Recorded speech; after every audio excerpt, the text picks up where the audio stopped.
Hey guys, I wanted to talk to you about my recently acquired homeschooling epiphany. And that is that children are like horses.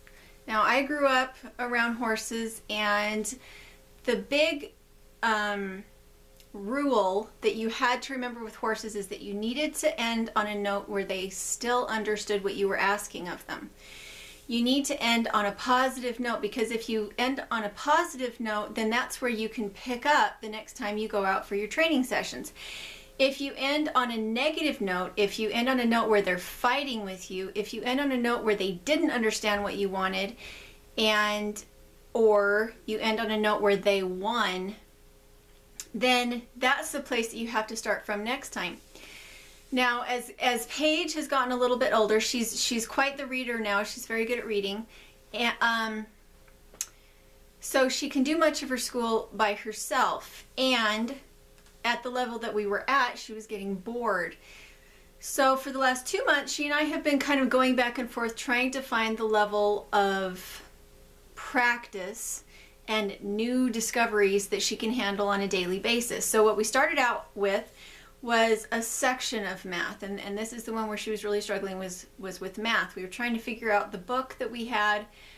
We were trying to figure out her reading comprehension of the problems themselves, and so I just started out with a section. And this is what ended up coming to be, was that if I gave her a section that was related to itself and only to itself, and she could finish it in, say, half an hour, then she came away with a feeling of accomplishment. She came away with a feeling of jubilation of, I am so smart, I figured this out. Now, she might have been off a little bit on one problem, but she was, for the most part, what she understood was the whole concept that was being taught. And that generally is between 4 and 10 problems. And her particular book is an old, I think it's from the 1960s, is her workbook, and it's just an old book from a public school. And it alternates between number problems and word problems, and number problems and word problems. So generally what she'll do is one day she'll do number problems, and the next day she'll do the whole section of word problems. And she started out, when I was making her do the whole section, which was like 30 problems, which is what would generally be expected in a public school situation, or what I remember from my public school situation, she was getting frustrated, and she was requiring more help from me. And at the end of her math, she felt stupid. She felt burned out, and she also felt like she didn't understand it.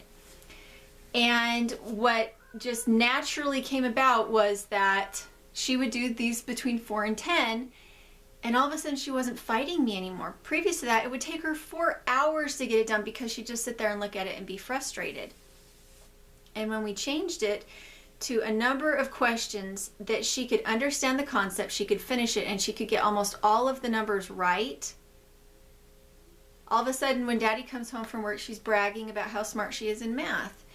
And that was when it clicked in my brain of, it's like training a horse. If you end on a good note, they remember that good note, and they feel like they're looking forward to the next lesson, because they get the reward, the approbation, the cheers, the treat of approval. And I don't think you can necessarily get to that point before they know how to read. I think after they know how to read and they have the ability to self-motivate, that's when it becomes easier. And that's why with Kaya, what we're working on now is reading. The most important thing, everything else that she's doing is easy. It's maps and puzzles, maps that are puzzles, number boards that are just her learning the order of things. And she only has one thing that really challenges her right now, and that's her reading. And it means that she has things that she can say that she's doing, and it makes her feel happy. And then she has something that she really gets to focus on and work on, and that's a little bit difficult, and that's the reading. And so I'm really excited to see what happens with Kaya when she is really proficient at reading, like Paige is now, and see if I'm right, to see if between the two children, if if that's the case, is that instead of pushing them to get a certain number of things done, if I just push them to the point where they have accomplished something that they feel good about. And now she's not taking it easy. Paige is not taking it easy. Some of the problems that they have right now, I look at it, I'm like, I'm not sure I learned that until I was like in 7th grade. As far as my public school education, because I went to public school for 3 years, kindergarten, 1st grade, and 7th grade. And some of the math problems have been kind of tricky. And yet, as long as she doesn't feel like she has too many problems, she's willing to stick with it. And she's gotten to the point where she's like, I can figure this out on myself. So it's been a really rewarding last couple of weeks with Paige and also with Kaya. Kaya's gotten to the point where she can sit and read something by herself, and as long as I go through and mark it with the phonetic markings, she has it down, and that's just been really exciting. So anyway, there is a homeschool tip for the day, and we'll talk to you later.